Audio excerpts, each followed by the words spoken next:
Merci, bonjour, Nabalanyo Sobalandakayo, Kabas TV, Oyabunon de co-président Kennedy, comme d'habitude, Nengi Bomisana, Kolanda Biso, na niveau Yaba YouTube, tout le niveau Yaba Etanunabino Ike.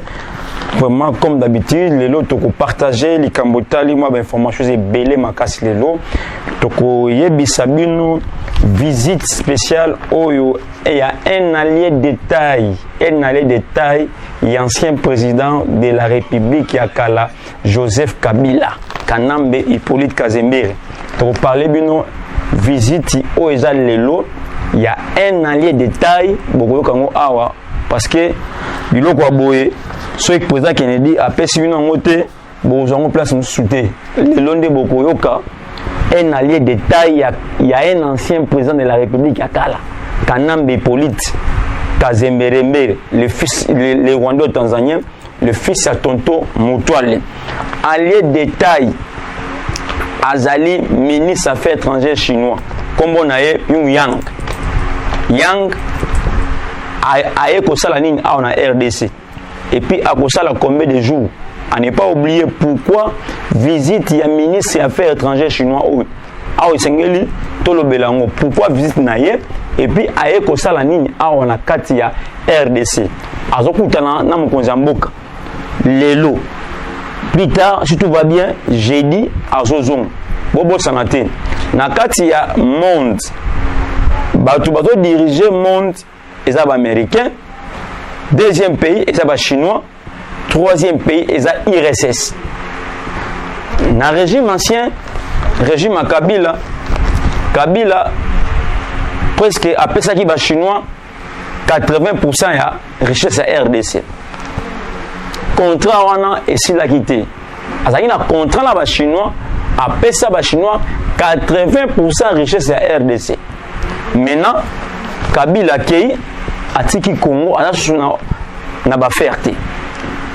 Siko ao est-ce que contrat au Kabila a signé qui n'a pas chinois et vous allez contrat vous allez rejeter tout ça contrat oyo et vous allez continuer awa to so la ngwa pour boyeba pourquoi et puis beaucoup yeba par rapport à ndenge régime ozali bato ba soutenir ngo ce sont les américains mais à ne pas oublier na 3 pays wana ba grande puissance. Nous avons premier pays, États-Unis d'Amérique. Nous avons deuxième pays, Chine, sur le plan économique. Et puis nous avons un pays, IRSS. IRSS, pour le moment, je vous dis clairement, na baimbo kanyon so biska bozo kolanda président Kennedy biska zoami biso na bino nangai na poto par-ci par-là, précisément dans la carte RDC. Les 2 pays wana oui, Chine, URSS, jusqu'à ce jour, je vous dis, Bazali ko soutenir Kabila par rapport, il y a bakor na bango, bato avantage na bango au Kabila apesa bango na kati ya République démocratique du Congo. Maintenant la guerre est allée entre États-Unis na 2 pays wana. Ah oui, sengeli tolobela baimbo ka clair balanda maimazali comme c'est passé na kati ya RDC to na kati ya ba contrat on Kabila signé o ya pesa ba chinois 80% ya richesse na biso Congo. Awa tolanda bien. Yang azali ministre des Affaires étrangères chinois azoya a na RDC azokutana Félix Tshisekedi parce que pour na ba chinois ba kondimate ba contrat na bango oyo ba signé en tant que pays puissant dans le monde, sur le plan économique, bakondimate, bakorwana et kenendengwana. Baye siko bakutana Félix Tshisekedi, basolola, bayokana, pour na bakor na bango o signaki pendant plus ou moins 25 ans. Ba pesa bango 80% ya pourcentage ya richesse à Congo. Ba uranium, ba colba, ba nyoso tout nde ba chinois banda kozwa. Mais Kabila pesa bango ba richesse, ya vani na pouvoir bango bazwa. Awa to landa bien ndenge masolo ekolekana na kati ya masolo bakobeta entre ministre affaires étrangères chinois na chef de l'état congolais Félix Antoine Tshisekedi Tshilombo.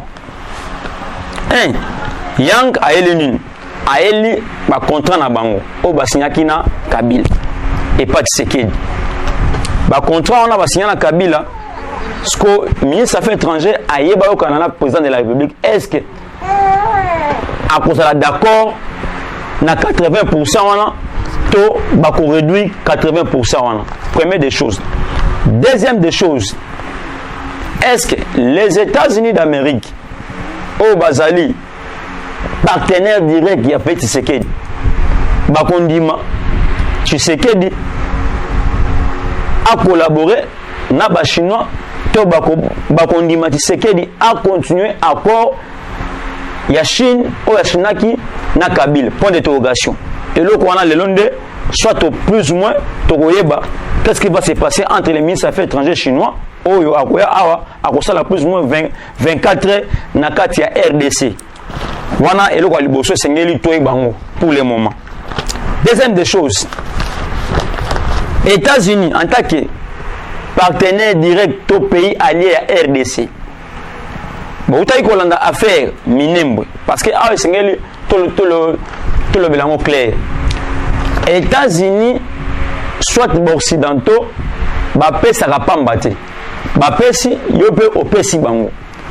J'aimerais que chef de l'État azala vigilant, azala un peu vigilant na makambo mazali koleka na kati ya richesse ya République démocratique du Congo. Il faut être trop vigilant parce que les peuples congolais veulent manger, veulent aussi vivre mieux. Donc le peuple nyon sondé bazala kana monde na tsema pays na bango ba longa eloko lokwa nzala elo net na Congo aw lipe comment elo rodefa lipa oza moyen facile pour que ba congolais balia et comme elo rodefa na kati ya Congo. Ça c'est chose grave. Un pays comme le nôtre ozali na ba richesse belé, nous sommes un sous-continent na kati ya mboka o. Nous sommes un sous-continent mais les peuples baza misérables. Donc on est le Congo chef de l'État faut être prudent ne loko c'est parce que entre les trois pays et Seigneur mon konzambo ka yeba que non à ça l'attention c'est parce que les trois pays risquent il y a créé troisième guerre mondiale na kati ya mboka oyo. Awa boka très bien. Ba américain ba c'est chef de l'État. Mais tout le monde qui n'a fait Minembwe ambassadeur américain Mike Hammer akenda ikuma. Minembwe dali place minérale presque richesse mobimba ya mboko evandi.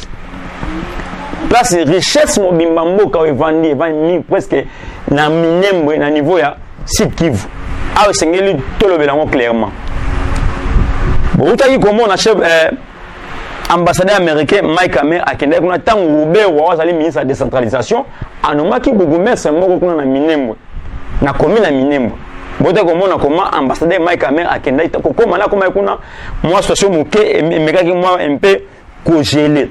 Parce que awa tokobeta pe masolo pour comprendre que non bazo bomisa richesse à Congo pour que ba occidentaux ba misa richesse na kati ya richesse ya Congo. Awa tobeta masolo pour que ba imboka partout besoin na président qui ne dit bon comprendre mboka eza na maboko nini puis mboka ezo kende nini puis comment tokosenga la mokonzi mboka azala vigilant pour na ba occidentaux oyo déjà ba tia mukolo to na bango pour na richesse à Congo ke bakoki jamais kotika mboka Congo libre te boyoka bandeko na ngai. États-Unis ba protéger souvent race autoza ko benga ba toute power. Ah boka très bien États-Unis bazo soutenir race autoza benga ba toute power plus que beaucoup. Ah il faut comprendre.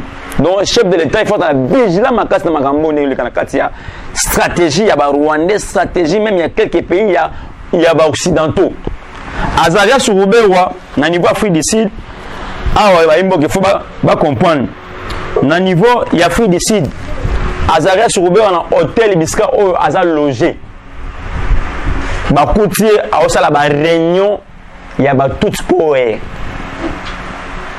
akuti aza surube osala ba réunion ba tout sport comment ndenge nini bakosala l'effort ba récupérer Minembwe et comme déjà pays mususu mais en complicité avec quelques pays occidentaux. Là, toujours informer le chef de l'État. Mundele asalaka qui ne risque rien n'a rien. Après ça ko pambaté. C'est-à-dire pour na Mindele ceux qui oyokana bango esengeli au servi bango. Mais peuple bazala misérable.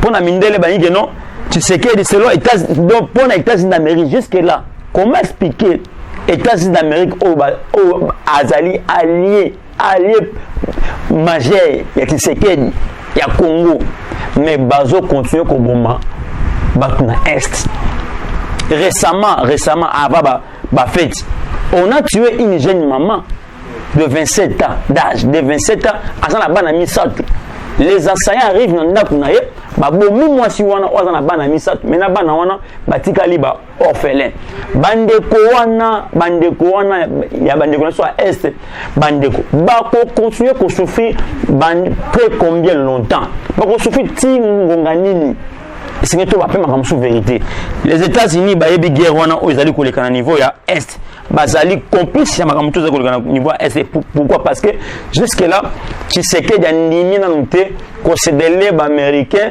80% andimi en côté de moni bazali ko salaba ba naveg wana pourquoi lobi yango bon tu comment hélicoptère ya FARDC abattre yango na niveau ya est hélicoptère FARDC abattre yango na niveau ya est c'est déjà un suspect oyo baimbo ke sengeli ba comprendre le chef de l'État a suspendu quelques généraux. Il aurait que non, même chef d'état-major général, a été impliqué dans la trahison au sein de l'armée congolaise. Ça, c'est la première des choses que Sengeli va retenir. On ne sait pas. Ninyoyo, Mindele, Bazoluka, pour que va déstabiliser tout soit, va déstabiliser le régime, il a fait ce que c'est parce que notre temps il y a des pays grande puissance Chine na IRSS jusqu'à ce jour bon ce ni Kabila là je vous dis jusqu'à ce jour par rapport il y a intérêt na bango ils ont compris que non les États-Unis d'Amérique bazali Tshisekedi comme en français on dit les loups ne se mangent pas entre eux nous moni batindi émissaire oyo c'est un allié de taille à Kabila kala comme on est yang azali ministre affaires étrangères chinois pour que ayaba basolana Tshisekedi bayeba comment faire est Tshisekedi à continuer na accord wana na Kabila est-ce que ba ko maintenir to ba ko réduire par rapport ya ba intérêt ya ba minéraux nde oyo émissaire wana aeli awa yango. Deuxième des choses baimbo que sengeli ba comprendre makambo ezali kolekana awa comment quand niveau est wana bitumba eza ko salim comment ba dépêcher Azaria Surubewa ngai na moni eloko wana eza malamu te ba koske Azaria Surubewa akepa makambo tali Covid mais moi je vous dis eza Covid il y a eu pression au salimaki aussi à président de la République pression là et aussi na niveau États-Unis d'Amérique que Rubewa abim et d'ailleurs Cyril Ramaphosa azali président Afrique du Sud avait déjà l'information il arrivé à Roubaix au niveau de l'Afrique du Sud.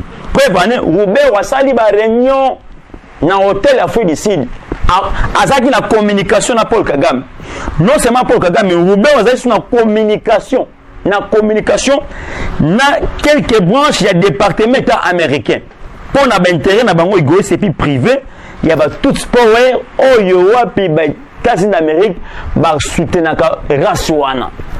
C'est chose retenue au Seigneur que non baimboka barrete parce que tout besoin de la poser à Kennedy vous voyez que non les occidentaux dans la politique il y a deux poids deux mesures faut le qu'on boy bango s'il arrivait que Tshisekedi à CDT na kotanga mo américain ndenge bakoyokana bokomona bo créer le chef de l'état pas problème s'il arrivait que ministre affaires étrangères chinois et awa ndenge azoya lelo que bango chef de l'état bayokante par rapport na ndenge ba signaki accord na bango na Kabila pour que Chine soit 80% ya ba richesse na biso.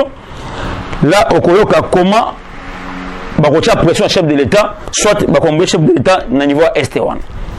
Ça c'est très important, c'est que les Baimboka va retenir. Awa, Robert Wamena, à un niveau africain, à la réunion stratégique. Américain va bien, Rwanda va bien. Tout le monde a un militaire rwandais. Pour que vous ayez awa, vous avez posé Kennedy, même tout, à vous informer Baimboka d'information.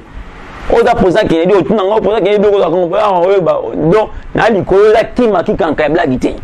Donc pour le moment na lo balabino awa déjà ba militaire rwandais ba kati déjà na Rwanda ba dans la frontière na biso.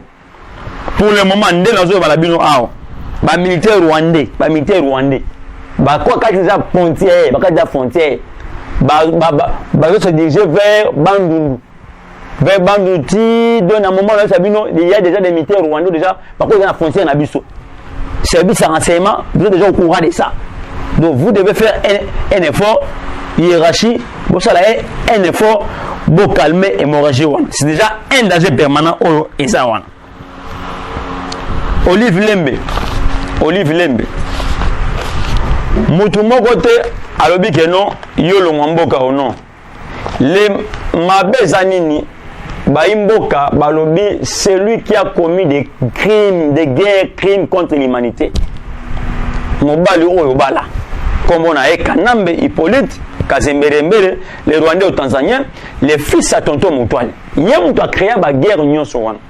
Ceux qui ont Olive Webi qui sont coupables, qui ont salamabé, soit au Iba Nambon à l'État, soit au détruit, au bébé sa biloko à l'État, soit au joie biloko à l'État dans ma casse. Ah, il y a que place na ezali boloko. Place na yo ezali boloko. Et d'ailleurs, ba outu la sabiso na ba image ao. Parmi ba école au sein na niveau est au buki yango nyonso. Olobi okoki jamais kotika ba école on a te lokola bino wana départ. Okoki jamais kotika ba école on a te bana ba congolais batango buki yango. Parce que toze la yo pe oya ko buka pe école o tonga na niveau ya mpasa. Niveau ya bibo toze la yo oya pe kobuka école wana lokola obuki ba école oza na niveau ya est kaka yo moko wana obuki ba école osa déclaration que no Congo za mboka na bino Congo za beau pays bokolongwa te yo na mobali na yo mais c'est fort mais que no mobali na yo a des problèmes sérieux sur le plan international o sengeli wapi azala juger puis asambisa malokola mutu nyonso pour asali ba mabe belé ba masaka tingi mabe belé Kabila zali du nombre. Donc Olivier bango très bien mobile na yo akozala échappé te. Awa Roger Lumbala yo bakangi na niveau France. À ne pas oublier que Roger Lumbala ba imbo que sengeli ba comprendre. Ce sont des massacres je crois ils ont massacre en 1992 si j'ai encore une bonne mémoire. Ils ont massacre en 1992. Roger Lumbala a double nationalité. A la nationalité congolaise et la nationalité française. Wana sengeli boye bango. Récemment, on a régime à Kabila akimaka akendaka kobata na Rwanda ou azalaki na mwasi na ye bikangu na Rwanda oyo abikisaka Roger Lumbala menakata sécurité rwandaise batouva Roger Lumbala na passeport français. Ça montre que non Roger Lumbala azali 50 français, 50 congolais. C'est-à-dire, les Roger Lumbala, les français, ils très bien. Et puis, ils juger le dossier comme il se doit, Ndenge et Longobani. Awa Siko, Imboka, c'est pour comprendre. Le chef de l'État, ça les visite, à niveau camp militaire, niveau Kankokoro, place où, place Bazotonga, école de guerre, déplace mon Kozamboka, l'on son abino, Azana, camp militaire, Biska, ou la école de guerre. Les Français, Bazoya pour que Batonga, école de guerre, na camp militaire, na Kankokoro, place chef de l'État, à un moment où on a le banabino, mon Kozamboka, Azawana. À la visite, à comment école de guerre, on a construite, na niveau ya Kawana. Awa, Mambu Masobele, Likambozali, Awa, il y a un informateur. Baimboka ba bengi ngai butu mobimba. Babi président Kennedy. est-ce que choix mokonzi mboka asali choix malamu to asali choix mabe ya konomé papa na biso Bahati Lukwebo en tant que informateur ya gouvernement na ligne ça ba mboka boy place biso mibino na bamboka bapaya na nya sabino boye konomé ba nommé Bahati Lukwebo en tant que informateur ils avaient kake basimbisi pour que akoya na mbeba bachaye à l'écart pour que akoya na mbeba bachaye à l'écart chef de l'état assisté bango charte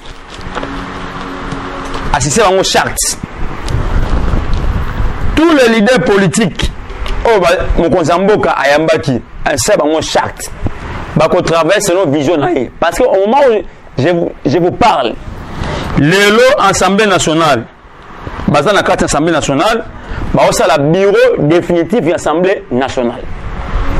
Bato baozo Assemblée nationale ezoya na UDPS.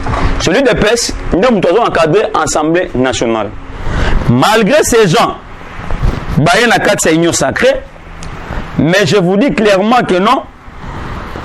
Assemblée nationale eko échappé de Sengeli Eya na UDPS où le président intérim il y a eu de paix, c'est celui qui sera le président de l'Assemblée nationale. Lui de paix, il est sur le colo à l'issue. Malgré Batoubaye na union sacrée, mais lui de paix va veiller sur tous ces gens au Baye na union sacrée. Et puis, lui de paix, Moussa Nezali pour nous veiller et puis pour nous défendre la valeur du peuple congolais, pour nous social le peuple congolais. Et c'est ce que nous devons comprendre. Lui de paix n'a pas l'état mort, il repère ça, pas son nom, n'a bateau de travailler dans le gouvernement sanguinaire, quand le régime machiavélique est là, après ça se passe pour que de tout ce monde est aussi maté. Donc l'IDPS doit se prendre en charge pour que Akambamboka, Ndenge et Longobani, Ndenge peuple congolais, Azali, Kozela, Mboka et Kambama. Pour nous qui est chité, Mboka, Sengeli, vous comprendre. Lelo, si tout va bien, Edi Kapend, Oyo Bakanga, Po, na Liwaya, Laurent Désiré Kabila sera libéré. Lelo. Kapend a reçu la point de presse jeudi. Toyebite. Na point de presse au Kapend a reçu. Quelles sont les vérités au Edi Kapend à Koloba devant le monde entier, toi face à peuple congolais. Vérité, qui a tué Laurent Désiré Kabila? Edi Kapend va nous dire. Nani Aboma Rachidi, Edi Kapend va nous dire. Donc, Kapend Azobima, parmi la grâce présidentielle, 20 personnes au chef de l'État à Gracia qui est au niveau de la prison. Edi Kapend na kati et puis au moment où je vous parle ok peut-être déjà habillé déjà donc j'ai dit Azali na point de presse oyo a expliquer na Baimboka a repesa bango ba vraie version Nanya Boma Laurent Désiré Kabila donc Edi Kapend a éclairci biso ba congolais liwa ya Laurent Désiré Kabila et puis liwa ya Rachidi Ozalaki garde corps ya Laurent Désiré Kabila. C'est ça, Ozalaki, Yabandeko, va retenir Yango. Vraiment, quant à moi, na Bossanité, na la grande prêtre mère boss, Maman Charlotte Ndenga, au niveau à Paris, au niveau des États-Unis, grand prêtre mère, vraiment, président Kennedy, a Pessio, Mbote, coup de chapeau, ce qui était vraiment. Bon, on a la fiotte, et pas président Kennedy, n'a pas vraiment la maotro, n'a pas sur un botte belé mère boss, quand pote mère boss, maman boy, tu vous sous wap à part yo, maman boy à part yo, tu vous sous wap, mais niveau Paris, la mère boss, maman Charlotte Ndenga monument, yoka Congo Charlotte Ndenga monument, à niveau Paris, sans oublier là, en Afrique, en Angola, docteur Emery, n'a pas sur un botte belé, bonne année, meilleur fait. Et puis, sans oublier aussi, derrière la caméra, H4, au Salama Solo Kitoko, au Salam Sala comme il faut, où ils allaient vraiment féliciter, encourager, non seulement l'Afrique, mais aussi dans le monde entier. H4, Bambote Belé, si ma caméra, Bambote Belé, H4. Les cadres de la presse, Bambote Belé, vraiment Bisika, ils ont mis derrière la caméra, Tobo Sanyote. Et je donne aussi mes meilleurs vœux dans la diaspora Nyonso. Dans les niveau États-Unis, malgré que tu n'appelles pas, mais n'appelle ça Bambote Belé, et puis n'appelle ça Bambote Belé. Nyonso ba diaspora tout bazona na biso niveau mikili poto Bambote parce qu'ils ont mis bino appelle ça Bambote Belé, et sans oublier aussi bisque zo mi biso na kata RDC Bambote Belé nyonso ba kolanda posa Kennedy Bambote Belé numéro na ngazali plus 243 85 888 66 87 plus 243 85 888 66 87. Merci beaucoup. Na pesi Mbote Pena, gouverneur de la ville province de Kinshasa, Jean-Tini Ngobila, vraiment papa, bana bazole la mingi, surtout grand magistrat central, ce que l'ongola ba fulte papa, bano ba souffrir, sunga bana attaque numéro 1 avec province de Kinshasa. Vraiment tout le monde va aventurer, bah lembonga ya population congolaise, ça comme ça musala tala fune comme la ville à Kinshasa. To sengi na yo excellence, yaka sunga ba imboka na niveau ma solo ya bosoto zali na ville Kinshasa yaka pe bon ça bezandu wana, ça de commercialité comme bosoto. Salam salam na niveau zandu, sunga peuple congolais ba sepela. Vraiment quant à moi, je vous dis au revoir et ciao. Mikolo Mzali Koya. Tous allons ensemble et longo nabino et puis na bosanité na kolonga ko beboete na quitter sans oublier ba nyonso o ba sonaki biso moi ba conseil personne be mbote ba meilleur. Merci beaucoup, ciao, à la prochaine. On insiste. Kata caméra insiste. On a les